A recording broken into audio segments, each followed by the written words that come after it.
तेरा कलाम रहेगा कायम पहाड़ जब न रहे खुदाया, तेरे मुंह की एक बात भी टलेगी ना चाहे कुछ भी हो। तेरी मान दिए है जिंदा सोने से भी कीमती, मेरा दिल ये दे गवाही है ये किताब अजीम। नाज़िल करे अपना कलाम, शिकस्ता दिलों को सुकून मिले, तारीखी दूर हो मेरी राहें रोशन कर। दिल अपना कलाम कसरत से ए खुदा बदल दे, रिहाई दे कसरत से फल मिलाओ। कलाम रहेगा कायम पहाड़ जब न रहे खुदाया, तेरे मुंह की एक बात भी टलेगी ना चाहे कुछ भी हो। अजीज नाजरीन, मैं अयाद ज़रीफ आप सब देखने वालों को हमारे रोज़ के बाइबली मुतालिया प्रोग्राम की इस नई किस्त में खुशामदीद कहता हूँ। इस प्रोग्राम में हम बाइबल मुक़द्दस की तमाम किताबों यानी पैदाइश से मुकाशफा तक का तफसीली मुतालिया पेश करते हैं। अगर आप हमारी गुज़िश्ता इक़सात को देखना चाहते हैं या अगर आपका कोई सवाल हो तो हमें ईमेल कीजिए। अगर आप हमसे फ़ोन पर बात करना चाहें तो वक्फे के दौरान दिए गए नंबर्स पर आप हमसे राब्ता कर सकते हैं। हम अपने मुताले में खुरूज की किताब के 12वें बाब पर पहुंच चुके हैं, जो बाइबल मुक़द्दस के चंद अहम अबवाब में से एक बाब है, क्योंकि ये फसा के बर्रे के मुतालिक बात करता है। फसा का बर्रा क्या है, ये फसा कब हुई, ये किस चीज़ की अलामत है, और आज की किस्त में हम यही कुछ जानेंगे। लेकिन प्रोग्राम के आगाज में मैं खुदा के खादिम भाई यूसुफ रियाज को खुशामदीद कहूंगा। बहुत शुक्रिया भाई। कैसे हैं मैं भाई? बिल्कुल ठीक हूँ। साथ ही स्टूडियो में मौजूद दीगर मेहमानों को भी खुशामदीद। भाई, 12वां बाब किस चीज की नुमाइंदगी करता है? जैसा कि आपने पहले कहा कि ये बाइबल की बुलंदियों में से एक है। बिलाशुबा ये खरूज की किताब का अरूज है, यानी छुटकारे की किताब, क्योंकि खून के बगैर कोई भी छुटकारा नहीं है। इसलिए हमको उसमें उसके खून के वसीले से मखलसी हासिल है, वो जिसके बारे में पहले करंथियों के 5वें बाब में लिखा है, क्योंकि हमारा भी फसा यानी मसीह कुर्बान हुआ, हमारी खलासी मसीह के खून के वसीले से होती है। तुम्हारी खलासी फानी चीजों यानी सोना और चांदी के जरिए से नहीं होती, बल्कि एक बेऐब और बेदाग बर्रे यानी मसीह के बेशकीमत खून से। उसका इल्म तो बिनाए आलम से पेशतर था। और मैं कहना चाहता हूँ, वो जो ये समझता है कि सलीब की कहानी वाक़यात की तरतीब के तौर पर वकू हुई है या यहूदियों की मसीह से नफरत की वजह से, ये सच है कि उन्हें मसीह से नफरत थी, लेकिन इसकी बुनियादी वजह ये बिल्कुल नहीं थी। वो मसलूब होने के लिए आया और लिखा है अब ज़मानों के आखिर में जाहिर हुआ ताकि अपने आप को कुर्बान करने से गुनाह को मिटा दे। आपने कहा है कि खुरूज की किताब के 12वें बाब में खून के जरिए छुटकारे की बात की गई है। अहबार की किताब की कुर्बानियों पर हमला किया गया और ये कहा गया कि बाइबल मुकद्दस का खुदा जो है वो खून का खुदा है जो खून से राजी होता है। लिहाजा मैं जानना चाहता हूँ, आखिर खून ही क्यों, खून को छुटकारे से क्यों जोड़ा गया? अहबार में लिखा है क्योंकि जान रखने ही के सबब से खून कफारा देता है। इसलिए पैदाइश के 9वें बाब में लिखा है, गोश्त खाओ लेकिन इसके साथ उसका खून ना खाना। खून खुदा का हिस्सा है क्योंकि ये जिंदगी से कफारा बनाता है। इसका मतलब है कि गुनाह की मजदूरी मौत है। और मैं यहाँ पर यह कहना चाहता हूँ कि जब खुदावन कोई बात कहता है तो वो उसको पूरा करता है। मतलब कि गुनाह की मजदूरी मौत है, तो इसका मतलब है कि मौत है।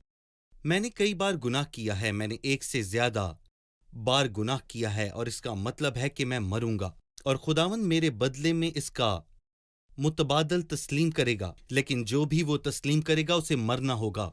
और हमने अब्राहम की कहानी से यही कुछ सीखा है कि खुदावन मुतबादल कबूल करता है।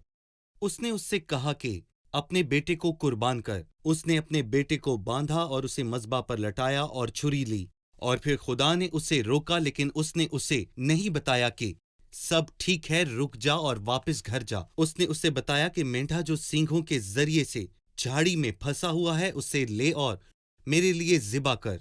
इससे हमने सीखा है कि ये महज कुर्बानी, प्यार या बेगर्जी नहीं, ये सब इस कहानी में मौजूद है। लेकिन इसका बुनियादी मतलब ये है कि खुदा हमें ये सिखाना चाहता है कि उसके हजूर मुतबादल काबिल कबूल है। मतलब आप अपनी जगह पर कोई चीज कुर्बान कर सकते हैं जो काबिल कबूल हो। लिहाजा खून जिंदगी का कफारा देता है।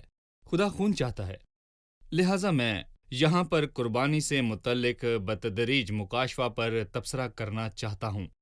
बाघ की कुर्बानी शुरू करके पैदाइश 22 तक और फिर खरूज 12 तक, फिर नए इसके बाद नए अहदनामे तक। अहदनामे तक। देखो, ये खुदा का बर्रा है जो जहान के गुनाह उठा ले जाता है। लिहाजा मुकाशवा कैसे आगे बढ़ा? मुकाशफे का आगाज पैदाइश के 3 बाब में हुआ जब इंसान ने गुनाह किया था। लफ्ज कुर्बानी का जिक्र पैदाइश के 3 बाब में नहीं किया गया, लेकिन हम इस आयत में देखते हैं कि खुदावंद ने आदम और उसकी बीवी के वास्ते चमड़े के कुर्ते बनाए और उन्हें पहनाए भी, और वो चमड़े के कुर्ते कुर्बानी से आए थे। पैदाइश के 4 बाब में हम एक और सबक सीखते हैं कि कुर्बानी पैलोठों की होनी चाहिए और उनके चर्बी वाले हिस्सों की। मतलब ये कि हमें जब भी खुदावंद के हजूर कुर्बानी पेश करनी है तो हमें बेहतरीन हिस्सा देना है, क्योंकि उसने भी अपना इकलौता बेटा हमें पेश किया, उसका इकलौता बेटा। और जब हम पैदाइश के 8वें बाब को पढ़ते हैं तो वहां लिखा है ना सिर्फ रेवड़ के पैलौठे और उनकी चर्बी के खास हिस्से हों, बल्कि वो पाक भी हों। मतलब कुर्बानी पाक होनी चाहिए, ना कि नापाक। ये हम पैदाइश के 8वें बाब से सीखते हैं। फिर हम पैदाइश के 22वें बाब से सीखते हैं वो लाजमी तौर पर इंसान होना चाहिए जिसका अपने मुहैया करने वाले से बाप और बेटे की तरह का रिश्ता हो। और यही सलीब पर हुआ जब खुदा ने अपने बेटे ही को दरेग ना किया और हम सब की खातिर उसे हवाले कर दिया। यहाँ हम नया सबक सीखते हैं कि एक खानदान के लिए एक बर्रा काफी है, और खरूज के 29वें बाब में हम सीखेंगे कि ये एक कौम के लिए काफी है, और यूहन्ना के पहले बाब की 29वीं आयत में हम सीखेंगे कि ये पूरी दुनिया के लिए काफी है। देखो, खुदा का बर्रा जो जहान के गुनाहों को उठा ले जाता है। और हम बर्रे की हलीमी के बारे में यसाया के 53वें बाब में सीखेंगे, और हम ये भी सीखेंगे उसे दुनिया की बुनियाद से पेशतर ही जान लिया गया। और पहले पत्रस के 18वें और 19वें बाब में ये बर्रे की कहानी के जरिए से एक तेज तरीन सफर है। और किसी ने मुझे कहा था कि बाइबल मुकद्दस बर्रे के कफारे की एक कहानी है। मुकाशवा की किताब पर पहुंचने तक, जो कि जहां हम बर्रे की देखेंगे कि जो किताब तख्त है, के दरमियान खड़ा है सही, वो ज़िबा किया हुआ एक बर्रा है। मुकाशवा 22। लिहाजा मैं यहाँ पर ये कहना चाहूंगा कि मुकाशवा 22 बर्रे का तख्त सही। है। मसीह अजीम कुर्बानी है और बर्रा अजीम तख्त का मालिक है, और कलाम इसकी कहानी है। और मुकाशवा की किताब में लफ्ज बर्रे का जिक्र 28 बार आया है। मैं यूं कहूंगा कि 7 ज़रबे 4 बराबर होता है 28 बार की, 28 है। मर्तबा। सही। मैं यहाँ कुछ आयात पढ़ूंगा, फिर मैं आपसे सवाल पूछूंगा। जी। फिर खुदावंद ने मुल्क मिस्र में मूसा और हारून से कहा कि ये महीना तुम्हारे लिए महीनों का शुरू है और साल का पहला महीना हो। बस इसराइलियों की सारी जमात से ये कह दो कि इसी महीने के 10वें दिन हर शख्स अपने आबाई खानदान के मुताबिक घर के पीछे एक बर्रा ले, और अगर किसी के घराने में बर्रे को खाने के लिए आदमी कम हो तो वो और उसका हमसाया जो उसके घर पर बराबर रहता हो, दोनों मिलकर नफरी के शुमार के मुआफिक एक बर्रा ले रखें। तुम हर एक आदमी के खाने की मिकदार के मुताबिक बर्रे का हिसाब लगाना। तुम्हारा बर्रा बेऐब और यकसाला हो, और ऐसा बच्चा या तो भेड़ों में से चुनकर लेना या बकरों में से, और तुम उसे इस महीने की 14वीं तक रख छोड़ना। और इसराइलियों के कबीलों की सारी जमात शाम को उसे ज़िबा करे, और थोड़ा सा खून लेकर जिन घरों में उसे खाएं उनके दरवाजों के दोनों बाजुओं और ऊपर की चौखट पर लगा दें, और वो उसके गोश्त को उसी रात आग पर भूनकर बेखमीरी रोटी और कड़वे साग पात के साथ खा लें। उसे कच्चा या पानी में उबालकर हरगिज न खाना, बल्कि उसको सर और पाए और अंदरूनी आज़ा समेत आग पर भूनकर खा लेना, और उसमें से कुछ भी सुबह तक बाकी ना छोड़ना। और अगर कुछ उसमें से सुबह तक बाकी रह जाए तो उसे आग में जला देना। वक्फे से पहले एक सवाल ये है कि ये महीना क्या है जो साल का पहला महीना बन गया, और क्यों? आप क्या कहेंगे? अगर हम इस्तिस्ना का 16वां बाब पढ़ें तो हमें वो वाज़े तौर पर बताता है कि अबीब के महीने को हमेशा याद रखना, क्योंकि खुदावंद तेरा खुदा अबीब के महीने में तुझे मिस्र से निकाल के ले जाएगा। अबीब का मतलब है मौसम बहार। मिस्र में साल का आगाज इसी से सही। होता है। खुदा ने निजाम को बदला। जब मिस्री खत्म होते तो खुदा के लोग शुरू हो जाते थे। اور اس لیے خدا نے 7ویں مہینے کو پہلا مہینہ بنا دیا۔ یہ مہینہ تمہارے لیے مہینوں کا شروع اور سال کا پہلا مہینہ ہو، اور اس قوم کی ابتدا اور پیدائش کا ذکر خروج کے 12ویں باب میں دیا گیا۔ اس لیے خداوند نے کہا 7واں مہینہ تمہارے لیے سال کا آغاز یعنی پہلا مہینہ گنا جائے، جو کہ بہار کا مہینہ ہے، اور برا مارا گیا۔ پھر ایک قوم پیدا ہوئی۔ یہی تصور یوحنا کے 3 باب میں ہے۔ لکھا ہے تمہیں نئے سرے سے پیدا ہونا ضرور ہے، اور اسی طرح ضرور ہے کہ ابن آدم بھی اونچے پر چڑھایا جائے، دونوں ہونا ضرور ہیں کہ تم نئے سرے سے پیدا ہو اور مسیح کو اونچے پر چڑھایا جائے۔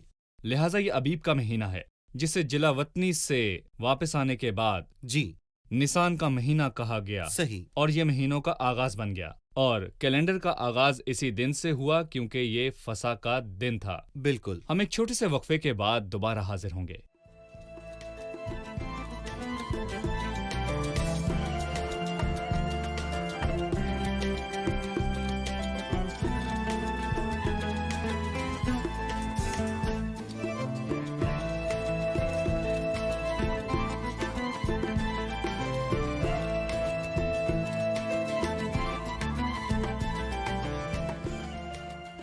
پانچویں آیت میں مذکور روحانی معنی کیا ہیں؟ تمہارا برا بے عیب اور یکسالہ نہ ہو۔ جی بھائی، یہ آیت اور پورے باپ کو وقفوں کی بہت ضرورت ہے۔ میں برے میں ایک عاجزی کو دیکھتا ہوں، جس طرح برا جسے ذبح کرنے کو لے جاتے ہیں، اور جس طرح بھیڑ اپنے بال کترنے والوں کے سامنے بے زبان ہے، اسی طرح خاموش رہ۔ اگر آپ بائبل مقدس پڑھیں تو آپ خود ہی جان جائیں گے کہ وہ برا ہے، لیکن ایک بے عیب برا۔ پلاطوس یہودیوں سے ایک سودا بازی کرنا چاہتا تھا، جس کی وجہ سے وہ ایک موت کے مستحق کو آزاد کرنا چاہتا تھا اور بے عیب کو موت دینا چاہتا تھا، لیکن جو ہوا وہ اس کے بالکل برعکس تھا۔ اس نے موت کے مستحق انسان کو بری کر دیا کہ میں اس کے خون سے بالکل مبرہ ہوں، اور پھر اس نے اسے مصلوب ہونے کو بھیج دیا۔ اور اگر برے میں کچھ بھی عیب ہوتا تو وہ برا مارا نہ جاتا، صحیح۔ لیکن مارے جانے کے لیے بے عیب ہونا ضروری نہ تھا۔ تمہارا برا بے عیب اور یکسالہ نر ہو۔ میں اس میں یہ ذمہ داری دیکھتا ہوں کہ خداوند نے تمام بنی نوع انسان کے لیے اپنے بیٹے کو، جو اس کا اکلوتا تھا، سب کے لیے پیش کیا۔ آدم نے گناہ کیا، جس طرح ایک آدمی کے سبب سے گناہ آیا، لیکن مسیح آیا اور اس نے وہ اٹھایا جس کا وہ ذمہ دار بالکل بھی نہیں تھا۔ اور آخر میں یکسالہ، میں اس میں دیکھتا ہوں کہ زبور 102 میں لکھا ہے کہ اے میرے خدا، مجھے آدھی عمر میں نہ اٹھانا۔ لہٰذا یکسالہ برا اپنی ابتدائی جوانی میں ہے، اور جب مسیح موا وہ اپنی عمر کے درمیان میں تھا۔ ایک خاندان کے لیے ایک برا، جی، اور اگر گھرانہ ایک برے کے لیے چھوٹا ہو، اس نے یہ نہیں کہا کہ اگر برا گھرانے کے لیے بہت چھوٹا ہو۔ ہم اس بالکل نقطے پر بات کرنا چاہتے زبردست، ہیں۔ میں چاہوں گا کہ آپ اس نقطے کو بیان کریں۔ برا مسیح کی علامت ہے، اور مسیح کے لیے کمتر ہونا یہ ناممکن سی بات ہے۔ جیسا کہ ہم نے پہلے کہا تھا کہ وہ پوری دنیا کے لیے کافی تھا، اور اس نے ایک کے لیے نہیں بلکہ پوری دنیا کے لیے کفارہ دیا۔ خاندان برے کے لیے چھوٹے ہو سکتے ہیں، لیکن برا کسی جماعت یا پھر پوری دنیا کے لیے کسی بھی صورت کم نہیں ہو سکتا۔ وہ صحیح۔ کل عالم کا ہے۔ اسے براہ راست کیوں نہیں مارا گیا؟ 10ویں دن سے 14ویں دن تک اسے کیوں رکھنا پڑا؟ آپ اس کے بارے میں کیا کہیں گے؟ جی، براہ راست معنی یہ ہے کہ گھر کے مالک کے لیے یہ یقینی بنانا ہے کہ برا ہمیشہ بے عیب برا ہوتا ہے۔ اگر اس میں عیب ہو تو اسے مارا نہیں جاتا۔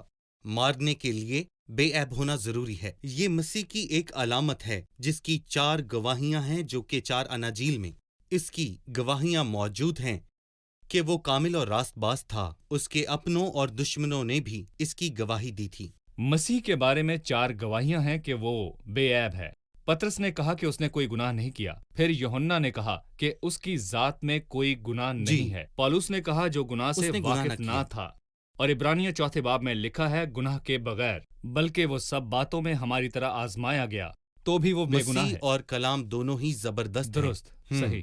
جب مسیح یا فسح کا برا مارا جاتا تو یہ ایک خاص طریقے اور خاص وقت پر ہوتا ہے۔ مہینے کی 14 تاریخ کو اسرائیل کی ساری جماعت اسے مارے گی، اور تھوڑا سا خون لے کر دونوں بازوؤں اور اوپر کی چوکھٹ پر لگانا ہوتا ہے، اور یہ مسیح کے ساتھ ہوا۔ لہٰذا یہ مسیح کے ساتھ ہی کیوں ہوا؟ میں یہ بھی شامل کروں گا کہ نہ صرف 14 تاریخ بلکہ شام کو مسیح کے ساتھ بالکل ایسا ہی ہوا، اور پھر جب خداوند یسوع مسیح کو صلیب پر مصلوب کیا گیا تو اس وقت سپہر کے 3 سے شام 6 بجے کا ٹائم ہوگا، جب سورج ڈوب رہا ہوگا اور ہر طرف اندھیرا چھا گیا اور مسیح نے اپنی جان دے دی۔ تب سردار کاہنوں نے اور فقی اور فریسیوں نے کہا، ہم نے اسے آج اس لیے مصلوب کیا تاکہ فسح کے دن کوئی ہنگامہ نہ ہو، لیکن مسیح نے انہیں پہلے ہی کہہ دیا تھا، لیکن ایسا ہونا ہی تھا، اور مسیح یہ سب کچھ پہلے سے جانتا تھا۔ اس نے کہا، تم جانتے ہو کہ 2 دن کے بعد عید فسح ہوگی اور ابن آدم مصلوب ہونے کو پکڑوایا جائے گا۔ مسیح کا کلام پورا ہونا ضرور تھا جو ہوا تھا۔ لہٰذا جب دانیل کی کتاب میں 9ویں باب میں دانیل نے پیش گوئی کی کہ وہ وقت آیا کہ وہ ممسوح قتل کیا جائے، انہوں نے بہت دفعہ مسیح کو ختم کرنے کی کوشش کی، لیکن اس کا وقت ابھی نہیں آیا تھا اور اس کے پاس کچھ بھی نہیں تھا۔ بالکل، ان دنوں کو زمانوں کا آخر کہا جاتا ہے، مگر اب زمانوں کے آخر میں ایک بار پھر ظاہر ہوا تاکہ گناہ کو مٹا دے۔ دونوں بازوؤں اور گھر کی اوپر کی چوکھٹ پر خون لگانا، اس میں ہم کیا دیکھتے ہیں؟ پہلے برے کو مارنا اور پھر خون کو گھر کی چوکھٹوں پر لگانا، ان دونوں کا کیا تعلق ہے؟ یہ بالکل وہ ہے جو بائبل ہمیں بتاتی ہے، کیونکہ صلیب کا پیغام ہلاک ہونے والوں کے نزدیک بے وقوفی ہے۔ خون لگانے سے فرشتہ پیلوٹوں کو کیسے مار سکتا ہے اور مسیح پر ایمان لانے سے ابدی نجات کیسے مل سکتی ہے؟ لیکن یہ نجات کا الہی طریقہ ہے اور کوئی طریقہ یا راستہ نہیں ہے، کیونکہ مسیح ہمارا ابدی نجات دہندہ ہے۔ بس مسیح کا مرنا ضرور نہ تھا، بلکہ یہ بھی ضرور تھا کہ اس کا خون بہایا جائے، جو کہ ہم جیسے گناہ گاروں کی نجات کا واضح سبب بنے، کیونکہ جو خدا ہمیں دیتا ہے اسے کوئی چھین نہیں سکتا۔ لیکن اس کے مرنے کے بعد پلاطوس نے اپنے جوانوں میں سے ایک کو حکم دیا کہ اس کی ٹانگیں توڑ دے، لیکن شریعت کے مطابق فسح کے برے کی ہڈیاں توڑنی نہیں چاہیے، لیکن ایک سپاہی یقین دہانی کرنا چاہتا تھا کہ وہ مر چکا ہے، اور اس نے پلاطوس کے اس حکم کی تعمیل کی جو اس نے اسے دیا تھا۔ اگرچہ اس نے کوئی حکم نہیں لیا، یہ حکم اسے کس نے دیا تھا؟ وہ ایک سپاہی تھا، اور پھر ایک سپاہی نے بھالے سے اس کی پسلی کو چھیدا اور فی الفور اس سے خون اور پانی بہہ نکلا۔ ہمیں بھی پانی اور خون کی ضرورت ہے۔ پاکیزگی کے لیے پانی اور کفارے کے لیے خون ضروری ہے۔ ہماری بائبل مقدس کس قدر شاندار اور عظیم کتاب ہے۔ لہٰذا جو کوئی خون لگاتا ہے وہ یہ خون اس لیے لگاتا ہے تاکہ اس کی جان بچ سکے، اور اس نے یقین کیا کہ جنہوں نے اس الہی حکم کا انکار کیا ان پر عدالت آنے والی ہے۔ صحیح، درست۔ دروازے کے دونوں بازوؤں اور اوپر کی چوکھٹ پر خون لگانا، لیکن فسح کا برہ گھر کے اندر کھانا چاہیے، لیکن کون سا حصہ کھانا چاہیے؟ خون لگانا میرے دکھانے کے لیے ضروری نہیں تھا، اور بائبل مقدس ہمیں یہ نہیں بتاتی کہ تم خون دیکھو گے۔ تم خدا کے کلام پر یقین رکھتے ہو اور اس کو سنتے ہو۔ لکھا ہے، میں جب خون دیکھوں گا تو گزر جاؤں گا۔ دراصل میں نے صرف ایمان کے ذریعے خون کو دیکھا، لیکن خدا وہ ہے جس نے خون دیکھا اور تعریف کی، جو میرے لیے کافی ہے، اور یہ خدا کا خون ہے۔ صحیح۔ خدا نے کہا، جب میں خون دیکھوں گا تو تمہیں چھوڑ دوں گا، لیکن اگر خدا کا خون تحفظ اور اس کا کلام حفاظت کے لیے اور ہماری سلامتی کے لیے تھا، اور پھر گوشت رفاقت اور پرورش کے لیے تھا، تو بحیثیت بیٹے اور بیٹیاں ہونے کے یہ ہم سب کے لیے عزت اور بہت فخر کی بات ہے۔ یہاں مجھے ایک گیت یاد آتا ہے جس میں لکھا ہے کہ خداوند کے ذکر سے ہم لوگ پرورش پاتے ہیں اور ہم اس میں مسرور رہتے ہیں اور خوش رہتے ہیں۔ لہٰذا گوشت کھانا پرورش اور رفاقت کے لیے ہے۔ یہ کمال کی بات ہے، یہ ہماری ضمانت ہے، اور میں مطمئن ہوں، اور یہی مسیح اور مسیح کی موت ایمانداروں کے ساتھ کرتی ہے، کیونکہ اس کے بدن اور خون سے ہمیں اطمینان ملتا ہے۔ وقفے سے پہلے میں لفظ فسح یا اس جملے پر بات کرنا چاہوں گا، جب میں خون دیکھوں گا تو تم کو چھوڑتا جاؤں گا۔ لفظ فسح کا مطلب کیا ہے؟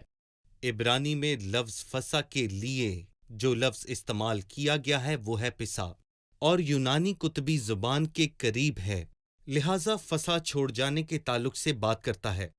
اس لیے اس نے ان سے یہ کہا کہ جب میں خون کو دیکھوں گا تو تم کو چھوڑتا جاؤں گا۔ اور کچھ لوگ تو یوں کہتے ہیں کہ خدا نے اپنے پروں کو پھیلائے ہوئے اس مارنے والے سے ہم کو بچایا، اور کچھ لوگ تو یوں کہتے ہیں کہ تم کو چھوڑ جاؤں گا مطلب خون چھٹکارا ہے، اور موت متبادل برے میں شامل ہوگی، اور میں تمہارے پیلوٹوں کو نہیں ماروں گا، کیونکہ اسے کسی نے بچایا ہے جو اس کی جگہ پر मारा गया है। सही। हम इसको इस तरह देखते हैं कि फसा घर पर खुदाई हिफाजत करने वाले परों को फैलाता है। इसराइल या यरूशलेम ने इससे इनकार किया कि खुदा के पर इस पर फैल जाएं।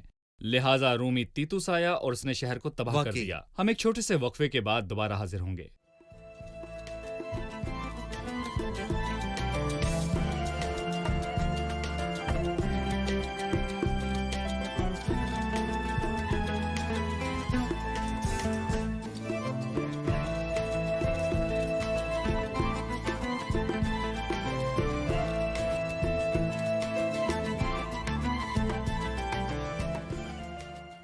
भाई यूसुफ, क्या आप हमें फसह के कानून के बारे में बता सकते हैं? उसके बाद ये किस तरह और कब अमल में लाया गया?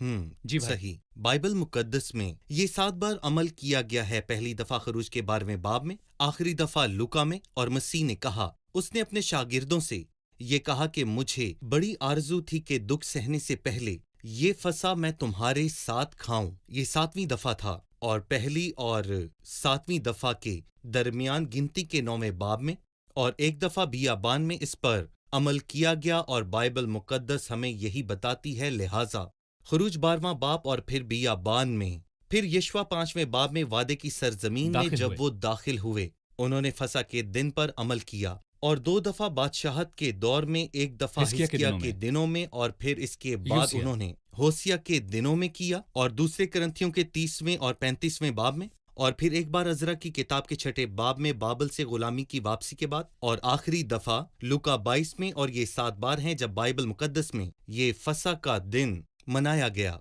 सही। उन्हें ये कड़वे साग पात के साथ क्यों खाना कड़वा चाहिए? सागपात हमें याद दिलाता है कि बर्रा भूना गया, उसे भून कर खाया गया। खास तौर पर अगर हम बर्रे के बारे में नहीं सोचते बल्कि मसीह यीशु के बारे में जिसने हमारे वास्ते दुख उठाए और मसलूब किया गया, तो लिहाजा मुझे याद रखना है कि जब मैं उसे खा रहा हूं तो मैं उदास और कड़वाहट में हूं, क्योंकि मेरे प्यारे नजात दहिंदा ने, जिसने मुझे अपने खून से धोया और मेरे गुनाहों के लिए दुख उठाया, लिहाजा मुझे ये याद रखना है ये कड़वाहट तौबा की है। कलाम हमें बताता है कि वो उसका सर और पाए और अंदरूनी अज़ा समेत खाएंगे, और वो उसे अपनी कमर बांधे और अपनी जूतियां पाँव में पहने और अपनी लाठियां हाथ में लिए हुए जल्दी जल्दी खाएंगे। क्या इन अल्फाज के रूहानी मानी हैं? भाई अयाद, मैं यहाँ पर देख रहा हूँ, उन्होंने ना सिर्फ उसका सर बल्कि उसके पाए भी खाए और उसके अंदरूनी अज़ा भी खाए, और उन्होंने उससे पूरा खाया। और ये हमें फिलिपियों 2:5 की याद दिलाता है, वैसा ही मिजाज रखो जैसे कि जी। मसीह यीशु का मिजाज था। उसकी टांगें हमें उसके मिजाज के बारे में सोचने पर मजबूर कर देती हैं, क्योंकि मसीह ने भी तुम्हारे वास्ते दुख उठाकर तुम्हें एक नमूना दे दिया है ताकि तुम उसके नक्शे कदम पर चलो।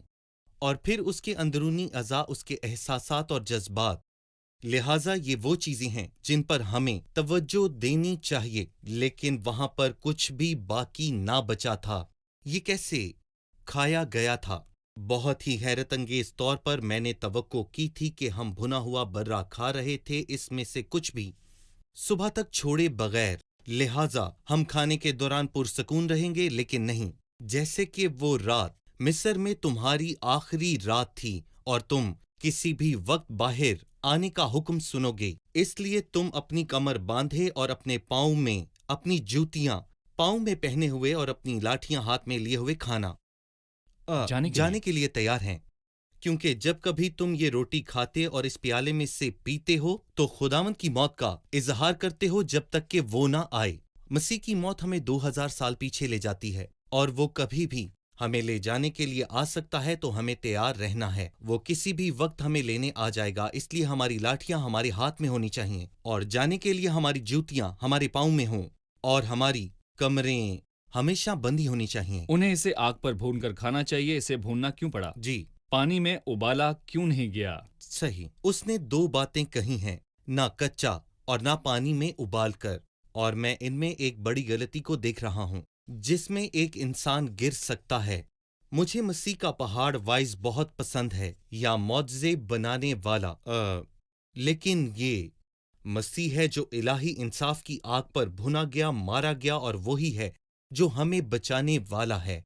और یہی وجہ ہے کہ اسے کچلا یا پانی میں ابال کر نہیں کھایا جا سکتا۔ یہ ان کی یاد دلاتا ہے جنہوں نے اسے مارا تھا، اور نہ ہی انہوں نے ہمیں بچایا، اور جس نے ہمیں بچایا وہ اور کوئی نہیں بلکہ انصاف وہ کی اندھیرے خوفناک کا تلوار۔ وقت ہے۔ بالکل، جب خدا نے اسے اندھیرے کے وقت میں چھوڑ دیا تو اس نے اسے پکارا، تب نہیں جب اسے کوڑے مارے گئے یا پھر جب اسے کیل ٹھوکے گئے، بلکہ جب اسے الہی انصاف کی تلوار نے مارا اور کہا کہ اے خدا تو نے مجھے کیوں چھوڑ دیا؟ لہٰذا وہ جو حقیقی روحانی لذت سے خوش ہونا چاہتا ہے، آپ صرف اسے خوش کرنے کے بارے میں سوچیں، لیکن یہ ہماری اس موقع پر پرورش نہیں کرے گا۔ لہٰذا آپ مسیح کے بارے میں سوچیں جس نے ہمیں بچایا، اور خدا کا وہ برا جس سے الہی آگ پر بھونا گیا اور اس نے ہم سب کے گناہوں کو برداشت کیا۔ جی بالکل صحیح۔ شکریہ۔ صحیح۔ ہمارے پروگرام کا جی وقت بالکل۔ ختم ہونے کو ہے۔ آئے مہمانوں سے رائے جانیں۔ آج کے پروگرام سے آپ نے کیا سیکھا؟ فسا خون کے ذریعے تحفظ اور گوشت کھانے کے ذریعے پرورش دیتی ہے۔ یہ مجھے خداوند کے پیار سے بھر دیتا ہے، کیونکہ اگرچہ مجھ میں بہت سے عیب ہیں، مسیح جسے یہاں برے سے تشبیہ دی گئی میرے لیے موا، کیونکہ وہ بے عیب تھا۔ اگرچہ میں نے مسیح کا خون آنکھوں سے نہیں بلکہ ایمان سے دیکھا، خدا وہ ہے جس نے خون دیکھا ہے، میں اس خون کو دیکھ کر تم کو چھوڑتا جاؤں گا۔ شکریہ، خدا آپ کو برکت دے۔ بھائی یوسف، آپ کا خدا بھی آپ کو شکریہ۔ برکت دے۔ عزیز ناظرین، اب تک کی سب سے بڑی خبر یہ ہے کہ برہ یعنی مسیح زمین پر آیا۔ خدا کا برہ جو جہان کے گناہ اٹھا لے جاتا ہے دنیا میں پہنچا۔ وہ بے عیب اور یکسالہ نر برہ آیا۔ وہ آیا اور عیبوں سے پاک تھا۔ تمام گواہیاں یہ ہیں کہ اس میں گناہ نہیں۔ اس نے گناہ نہ کیا، وہ گناہ کو جانتا نہ تھا اور وہ بے گناہ تھا۔ اس کے دشمنوں نے کہا کہ اس نے کوئی گناہ نہیں کیا اور اس نے خطا نہ کی۔ تمام مذہبی اور شہری آزمائشوں میں ایک حقیقت سامنے آئی کہ اس نے کچھ بھی غلط نہیں کیا۔ اس میں گناہ یا جرم نہیں تھا۔ پھر مسیح کیوں مرا؟ وہ اس لیے مرا، پر خداوند نے ہم سب کی بدکاری اس پر لاد دی۔ مسیح مرا اور وہ عظیم قربانی تھی۔ مسیح کی قربانی کا تصور پرانا ہے، اس کی جڑیں کلام پاک میں ہیں۔ تخلیق کے ابتدائی دور میں جب خدا نے آدم اور اس کی بیوی کے لیے چمڑے کے کرتے بنائے، وہ ایک قربانی سے آئے، اور قربانی تمام زمانوں میں عظیم قربانی یعنی مسیح کی طرف اشارہ کرتی ہیں۔ عزیز ناظرین، آپ کا کیا حال ہے؟ کیا آپ مسیح کے کفارے اور مسیح کے کام میں ڈھکے ہوئے ہیں؟ کیا آپ مسیح کے خون کے پیچھے محفوظ ہیں؟ لہٰذا آپ یہ خوبصورت الفاظ سن سکتے ہیں، اور میں اس خون کو دیکھ کر تم کو چھوڑتا جاؤں گا۔ میری خواہش ہے، میں پورے دل سے، اور میں آپ کے لیے دعا کرتا ہوں کہ آپ کا گھر اور خاندان اس قیمتی خون میں محفوظ رہیں۔ نجات صرف اسی سے ہے، کیونکہ اس نے ہمارے لیے اپنا قیمتی خون بہایا۔ ہم اس کے بیٹے اور بیٹیاں ہیں، کیونکہ اس نے ہمارے لیے قیمت ادا کی۔ ان الفاظ کے ساتھ پھر ملاقات ہوگی۔ اپنا خیال رکھیں۔ خدا آپ کے ساتھ ہو۔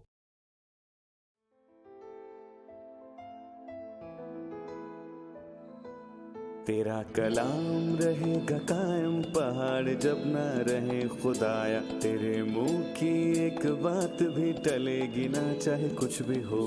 تیری مانند یہ ہے زندہ، سونے سے بھی قیمتی، میرا دل یہ دے گواہی ہے، یہ کتاب عظیم نازل کرے اپنا کلام، شکستہ دلوں کو سکون ملے، تاریکی دور ہو میری راہیں روشن کر، دل اپنا کلام کثرت سے اے خدا بدل دے، رہائی دے کثرت سے پھل ملاؤ۔ کلام رہے گا قائم، پہاڑ جب نہ رہے خدایا، تیرے منہ کی ایک بات بھی ٹلے گی نہ، چاہے کچھ بھی ہو۔